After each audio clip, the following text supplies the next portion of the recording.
Hey everyone, Natissa here on the Subtropical Florida Gulf Coast, Zone 10, and I'm going to show you how I start my seeds for spring of this year. Now it is the start of January, and last year I started my seeds around this time and it worked out wonderfully. I generally like to get all my plant starts out between March and April. And like I said, subtropical Florida, so we don't have much of a freeze or a time where things are very cold.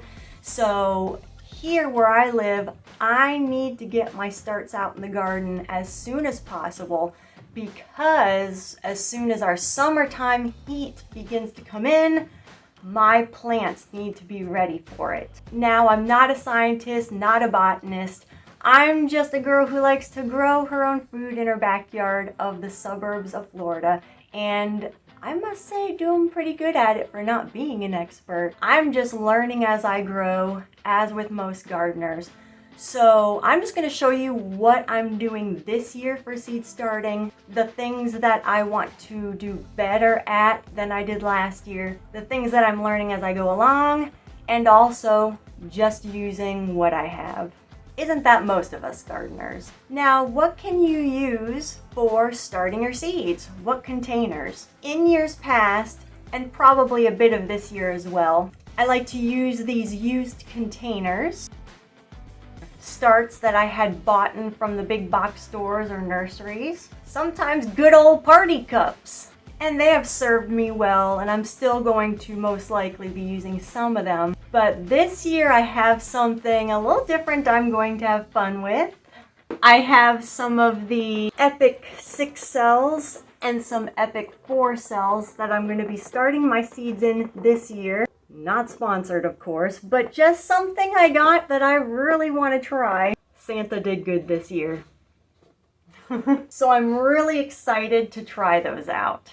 Also new this year for me is I have an indoor growing system, and I've played around a bit with that during the fall and winter season. And if you've been following me, you know it's because of that indoor growing light system that I have been able to grow a lot of my big brassicas like broccoli and cabbage. So I'm very excited to learn the timings and things that are just good to know and be aware of for indoor growing. So this is going to be a bit of an experiment for me, but all the years I've been growing, which I'm in my 5th year now, you know, you learn things, you don't do things perfectly, but we've always been able to grow some of our own food, and well, I think we'll be able to accomplish that still as we learn. The 6 cells are new, the indoor growing light is new, and I'm also trying something a little new with my seed starting mix. Now with seed starting mix, you can buy it already made for you at the big box stores.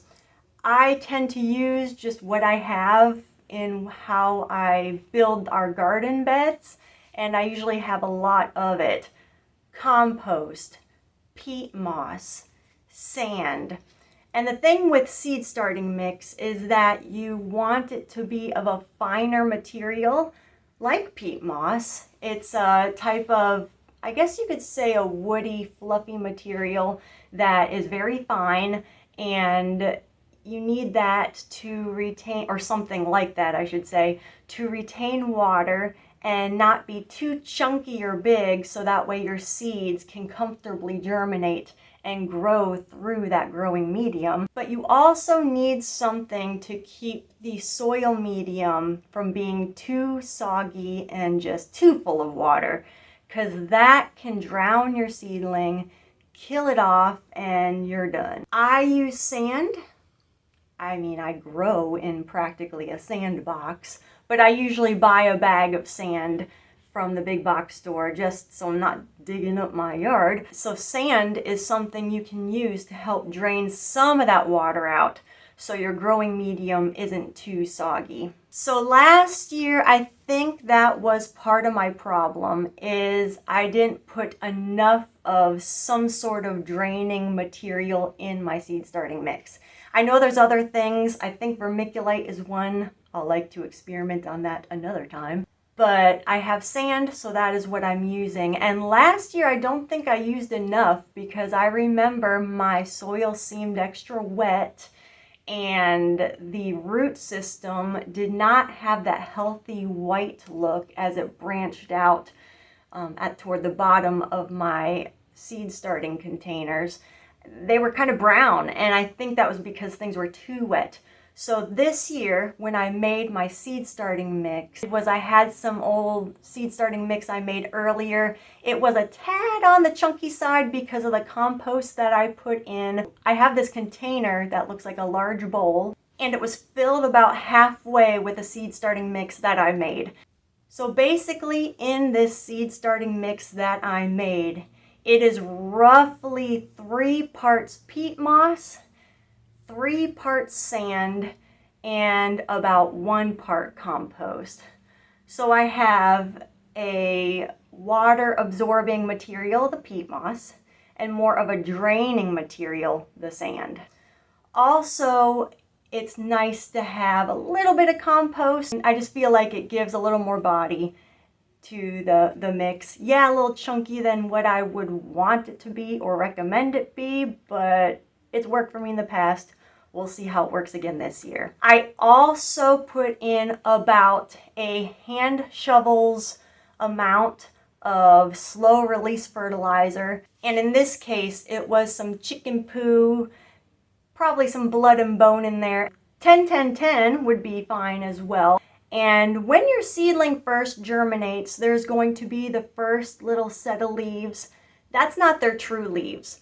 Those leaves are there to help give the energy and nutrition that your plant needs to just get started. But by the time you start seeing the true leaves, which are the next set of leaves that start coming, it's the leaves that your plant is going to be having throughout its lifetime. That is when your plant is going to need to source its own nutrition through the soil or growing medium that it is in. So you'll have the slow release fertilizer that will help give your plants a little nutrition as it's growing. And then when it's time to go out into its final location, it can get the rest there. So I'm feeling more confident about my seed starting mix, being that I'm going to have a little more sand than I feel comfortable with. But in the long run, especially compared to last year, I think this is going to be a bit of an improvement. Something that's a good idea for you to do with your seed starting mix is get it wet. You know, in its container, I'm going to use some rainwater that I have, and I'm going to mix it up, not sopping wet, but just to make it a little damp, so that way the seed starting mix can hold itself together. It'll also help the seed have some moisture in it and kind of hug it in the soil so it has a better chance of germinating. So a quick word on if your seed starting mix is hydrophobic. Think of a duck. If you put water on the duck, the water just kind of rolls right off.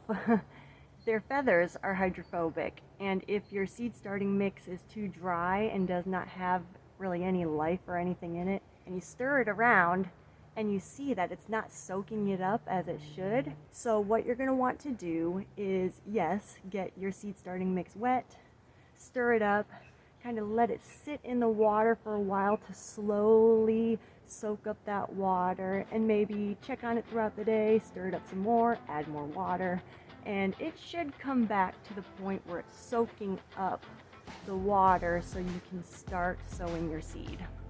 Before we plant out our seeds, we need to fill these with our seed starting mix. And I'll bring you in close and tell you what my thoughts are of why I'm doing what I'm doing. Oh, and there's a Minu. Minu! No, Minu. Well, there's her appearance in this video.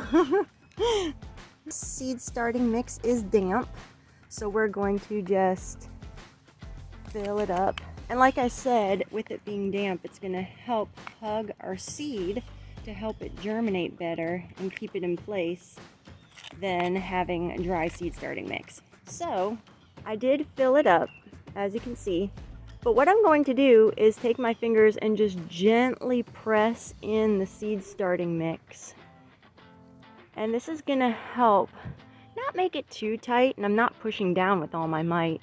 It's just to make sure all the soil is going to the bottom, so that way when our plants start growing up and the roots start growing down and throughout, it's going to be a very nice plant plug when we pull it out, and the roots are going to hold the soil nicely so we can plant it in our gardens.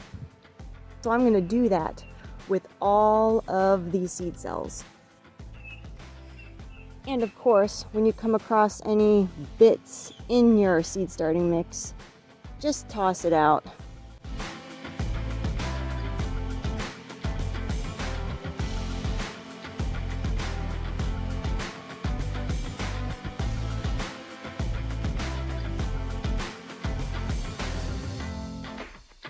This is just an example of different size seeds, different types of food crops and flowers that you might be growing too, and try to give you my thought process on why I'm doing what I'm doing with each seed. Something I did notice in the seed starting mix as I was stirring it around that I was a little concerned about was it did seem kind of sandy. I don't know if you can see on camera, but last year, like I said, I felt like I didn't have enough sand or material just to drain out the seed starting mix because it was too wet, I felt, last year.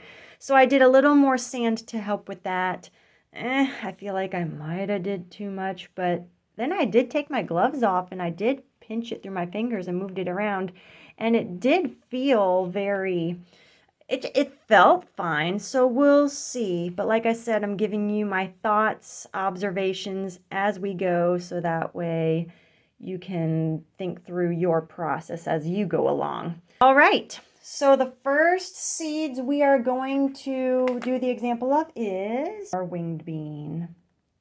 I did have it soaking. It requests for about an hour or two. So here are the beans. I'm just going to kind of scoop some out. Now, generally with beans, it's about an inch and a half deep. As you can see, I don't bring a ruler with me, but I do have my bamboo stake. And just a little note, you take your finger and bend it. The area between your first joint and then the second joint on your finger, that is roughly an inch. So that's just a little thing I go by, so I might just come by, take a look. That's about an inch deep right here. So I'm just going to go down roughly. I'm not going to stress about it, but going to definitely try. I'm hoping this mix is not too sandy. We'll see. There we go. I'm going to take each bean and just drop it in. Make sure it gets down there. Use a bit of the bamboo stick. There we go. And then I'll just do the rest. They're in there. They're hard to see, but they're about an inch and a half deep. And of course, cover it up. Press it down. The seed starting mix is damp. And there we go. And don't forget to label. Winged beans. All right, one's done. All right, our watermelon seeds. So with watermelon seeds, about an inch deep. Now something you can do with the watermelon, I don't know if you can see up close. Do you see the pointed tip? You could plant this down right into the soil, and I'll probably do that because how this seed germinates is this portion, this pointy portion, is going to open up. And this wider portion is almost like a hinge. Think of a clamshell as it opens up. And so this pointy part will open up and the root will come down, and as the root comes down, it's going to push up this end, and sometimes you actually get the seed hole up on top of your seedling as it's about to expand out and produce the plant as it's growing up out of the soil. So I think I will do that. I sometimes don't, and I still get my seed to germinate and it grows fine. So this is not a necessity, but it's one of those things where it can help. So I'm going to go down through each cell and point down the seed about an inch deep. Again, using my little stick to help. Here's our Jubilee watermelon. Now for our muskmelon or cantaloupe variety, the Edisto 47. On the back to be about a half an inch to an inch in depth. And here are the seeds, the cantaloupe seeds. Now here's a watermelon seed in comparison. And you can see that the watermelon seed is a little larger than the cantaloupe seed. And the smaller the seed, the little more toward the surface that you can plant it. So the watermelon seeds generally about an inch deep, and the cantaloupe seeds, you can play around with a half an inch deep to an inch deep. Neat observations in the garden that seed sizes can help you know about how deep to go. So let's get these cantaloupe seeds planted. I'll go pointy side down. Cantaloupe. And normally I direct seed these in the garden. I usually don't seed start them in trays like this, but this year we're going to try it because we had trouble last year. So what's next? What we'll be doing is sunflower. Now normally I don't start my sunflower seeds in a container like this, but again we're just going to try it and see what happens. And the seeds, if you are new to gardening, you might be surprised that the seeds actually are the sunflower seeds that you eat. It makes sense when you say it like that. I remember seeing this and just feeling very shocked about it, even though it made sense. But here you go. Here is the sunflower seeds.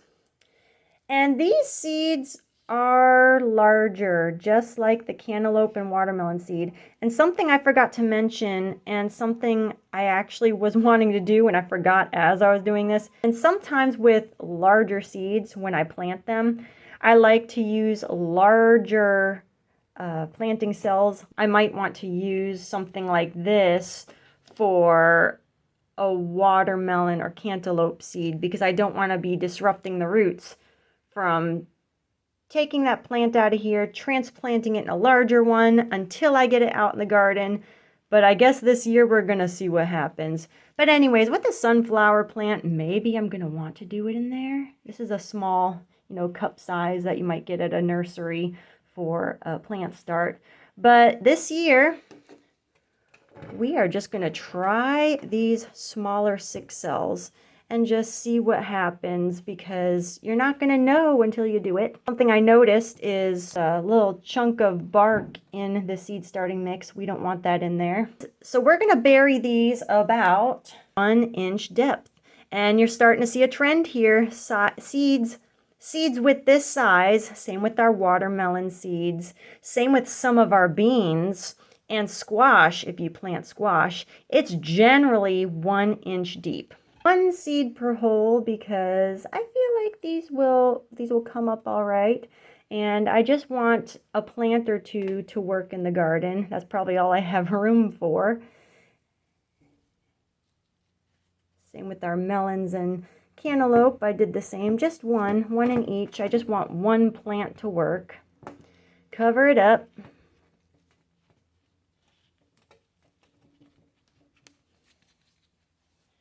Get our tag in. Sunflowers complete. The wonderful, wonderful cucumber substitute, West Indian Burgerkin. The seeds of this are on the smaller side. Pretty sure even smaller than a cucumber seed. But it says here on the package to go about a half an inch, so we will. I'm going to do 2 seeds per cell, and I'm just going to do 3 cells. I experimented last year with taking a cutting off of the plant and putting it in some water, and roots did produce on that cutting, and I planted outside and it worked out nice. So I have some plants outside already, but this is just to ensure that I do get some of this cucumber because I really enjoyed it last year and I want to make sure that I have it. So therefore I'm going to plant more. And that's what it comes down to when you start your own seeds, is how many plants do you want? Do you think it's going to germinate well? I always expect that things are going to happen with, no germination. A bug comes and eats it. Something else happens. So I always plant a little more than I think I need.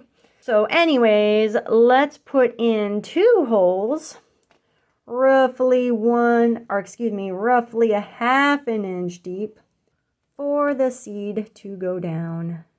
I'm just dropping them in. I'm not going to worry about pointing down the seed. I mean, seeds re-sow themselves all the time in the garden. And, nature's not going out there with the ruler, not going out there with stress. And actually, a lot comes up on their own.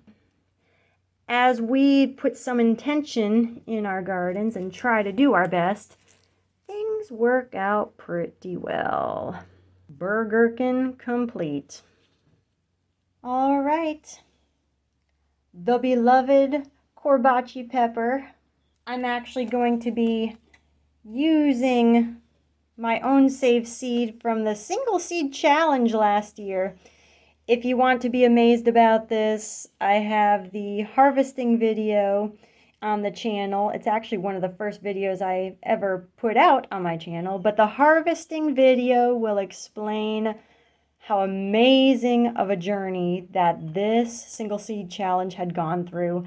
So from one single seed, we actually saved so much more. So I'm going to use these seeds for this year.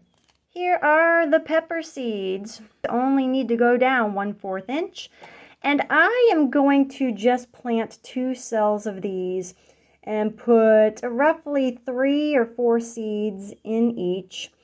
And I'm planting so many peppers this year, so I just need a plant or 2. And with peppers, it's nice because you can easily divide those. Again, meaning if I had 2 good seedlings coming out of here, I can just take the whole plant plug out and just gently tease them apart and have 2 plants, put them in a larger pot, and then get them out in the garden as soon as they're ready. And yeah, you can grow more plants this way instead of having 100 starts going on at once. I mean, I practically already do. So let's get the seeds in here. It's about 1/4 deep, 1/4 inch. We'll put 3 in this one and 4 in another. Again, I'm not using a ruler. I'm just eyeballing this, and I do this every year. I try never to stress out. I mean, I get nervous. For example, I'm nervous about the seed starting mix this year. But even with all the ups and downs I've had last year, we still had a lot of peppers, especially coming out of our garden. And those peppers were the ones that were struggling. So, I mean, I feel really good about that. Pat that down. And Corbaci done. All right. Eggplant. And just like the Corbaci pepper, I'm just going to do 2 cells of this seed because I have a lot more eggplants I'm going to be doing as well. And eggplants go in the ground about 1/4 an inch as well. So I'm just going to do what I did with the pepper. And our 2nd generation Midnight Moon eggplant complete.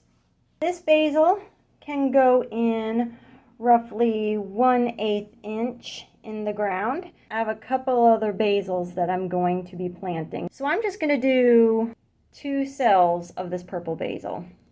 So they're small, dark seeds. Gonna again scratch the surface. Just have a couple of plants. 1/8 an inch roughly. Oh, another thing. Oh, goodness gracious. I'm gonna try this gloveless now. Let's see. Sprinkle some seed in. It's hard to see, but I'm getting roughly 6-7 seeds within each cell. They're just sprinkling in. Maybe put some on the edge there. All right. Gently roll the, whoops, get that out of there.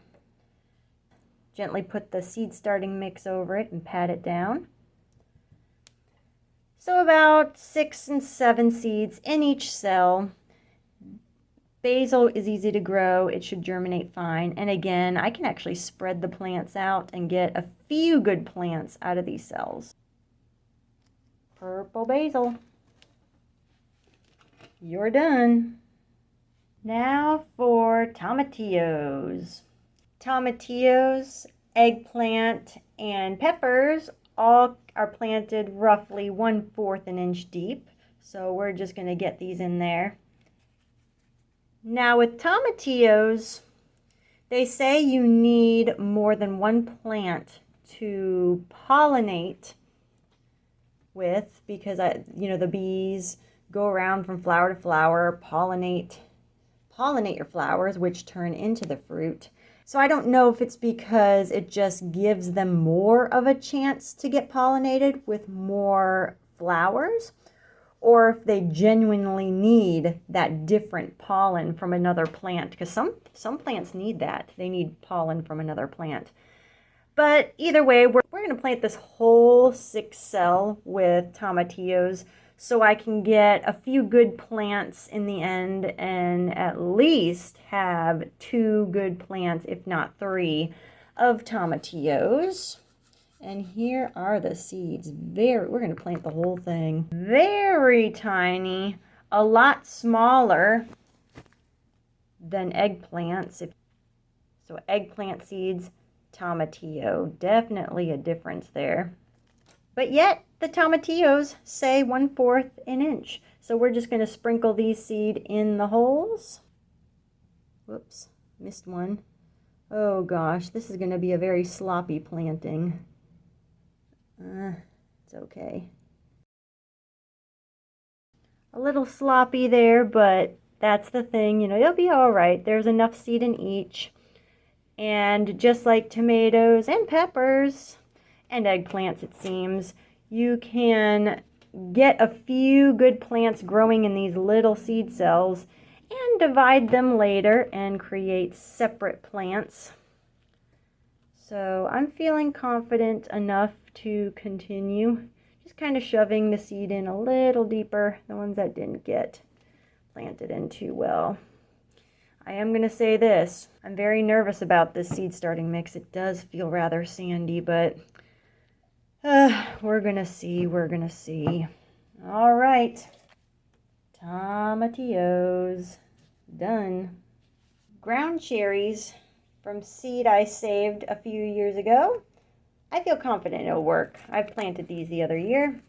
The seeds are so small, probably even smaller than the tomatillos, which I'm surprised that this seed, according to what I read, can be planted 1/4 inch deep. I'm sure we can get away with it being a little more shallow, but I just put it in the ground roughly the same. I mean, this is all I'm going to do, like I did with the tomatillos. And we're going to take the seed. I have a lot more seed, and we're just going to sprinkle it in. There's like 6-7 seeds going in each cell. That's fine. You know what? Everything's going in because my hand is wet, and I'm not going to put wet seed in the seed packet again because that could be a problem. So I'm just going to see all these. I just sprinkled the seeds in. And I'm just going to pat it down in there, cover it all, whatever happens, happens. I want to plant a good number of these around the garden and try some in containers to see if I can have better fruit production. And I can divide whatever comes up, gently lift it out of here, plant it up in a larger pot, and again, more plants And in a way, free plants, because otherwise I'd just be getting rid of them, as in composting them. So, yep, let's get that little stick out of there. All right, everything is pretty much covered. All right, ground cherries, you're done. Red dye amaranth next. I'm just going to do 3 cells of this one because I have other amaranths I will be growing.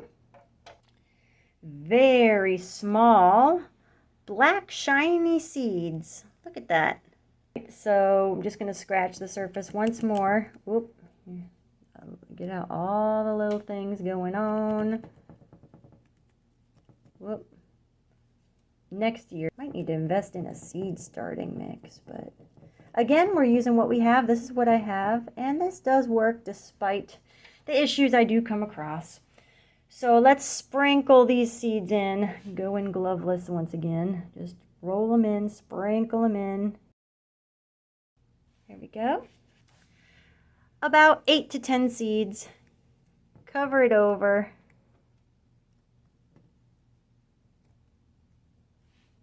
Pat it down. And our red amaranth complete. Cosmos. And here are the seeds. Very thin and long.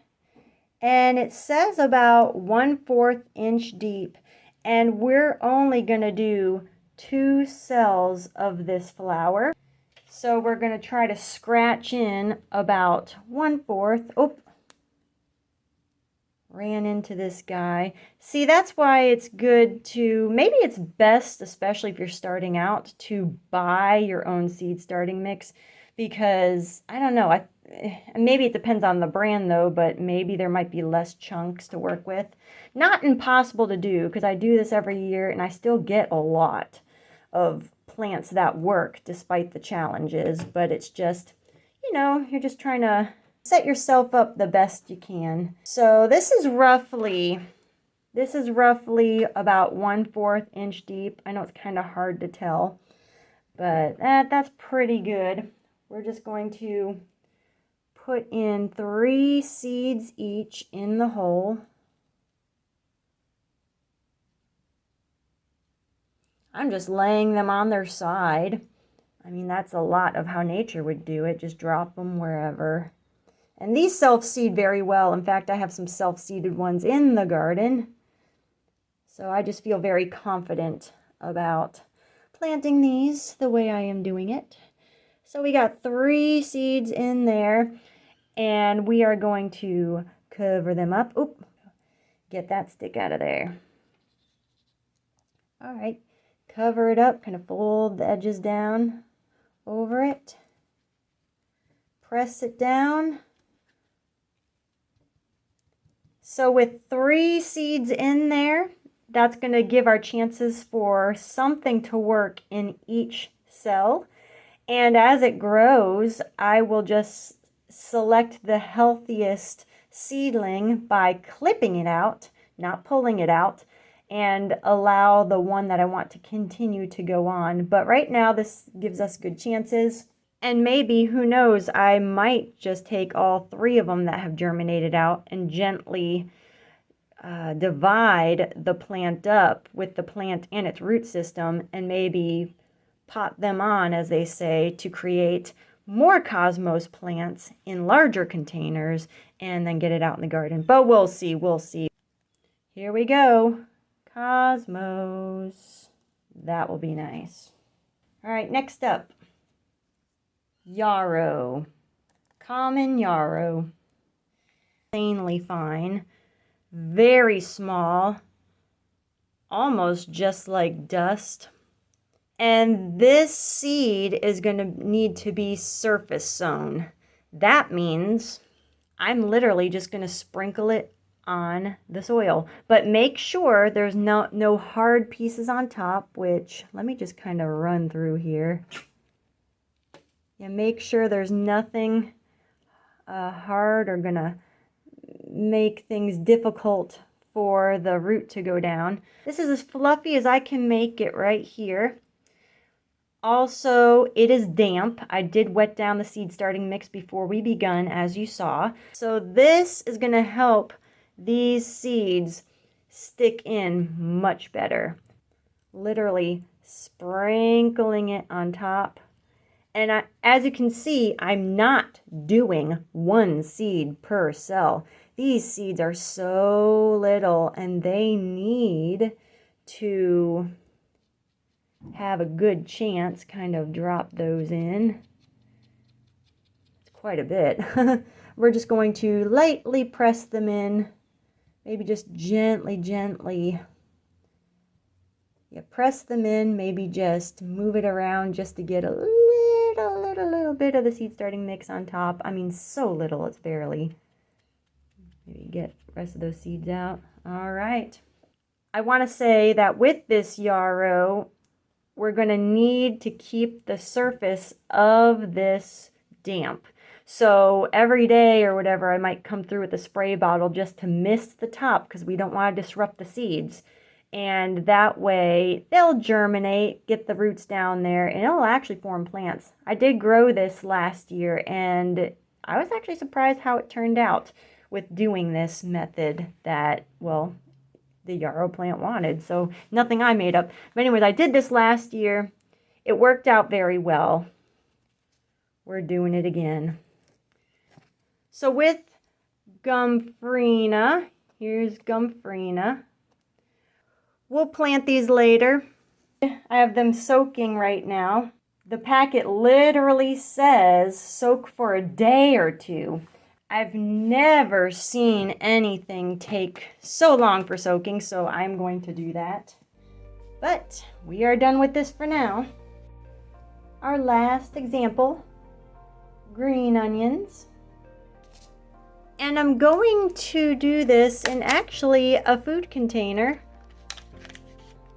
And there's holes already on the bottom, all around.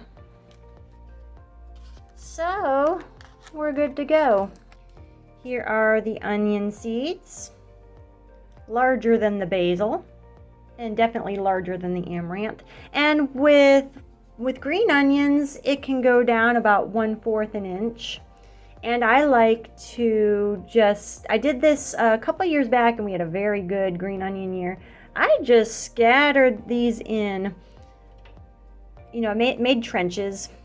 And I'm just going to take these seeds and just load it in, sprinkle it all around.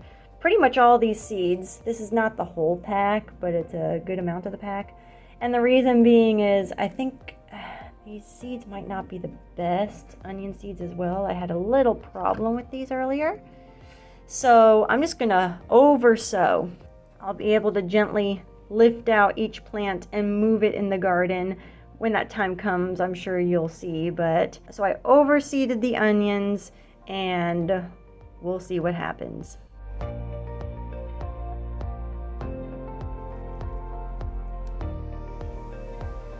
There you have it.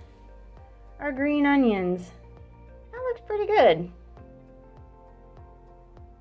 But now that your seeds are planted in your seed starting mix, it is time to water. And yes, the seed starting mix may be already damp, but what I like to do is come through with either a spray bottle, or if I have the hose outside, put it on the mist setting. We're trying to take care of our seed. So the mist setting is going to help water your seed starting mix with your seeds in it, and then water it in a nice gentle way without disrupting where you put your seed. Another watering technique that I want to do is watering your seedlings from the bottom. What does that mean? So with these seed starting cells, I have a tray on the bottom. Lovely tray right here. And I'll end up watering down under this tray, maybe close to the top. And this will allow water to be available for your seeds as they are growing. And in some cases, maybe even put a little liquid fertilizer when you have your seedlings already growing. Just a little bit of with your water just to kind of feed your seedling as it's waiting to go out in your garden. I did a bit of the underwatering last year. It seemed to work. A lot of my plants did get very wet, as I've said before, but that might have been because I didn't have enough sand in the mix. But sometimes, you know, I do end up taking some of these out just to dry them out a little bit so they don't sit in too much water if they're not drinking enough of it. So, I mean, I still monitor it, but this is something I experimented with the first time last year, and I want to do a little bit more this year. Again, we learn as we grow. And taking you along with me as I learn may allow you to, number one, maybe see something that, hey, I don't like the way she do that, you do something different. Or maybe just give you the comfort in knowing that you don't need to know it all. I don't know it all. I'm still learning, and I'll always be learning because circumstances are always changing. But I still grow with what I know and maybe what I don't know. But with knowing all that, I want you to know that you can grow too. Seed starting is not so bad. Be sure to subscribe because these seedlings are going to be the features in our spring and summer garden tours of this year. So take a look over here because very soon there's going to be a video on tips for easy seed sowing. And as always, thank you for watching, and I'll see you in the next one.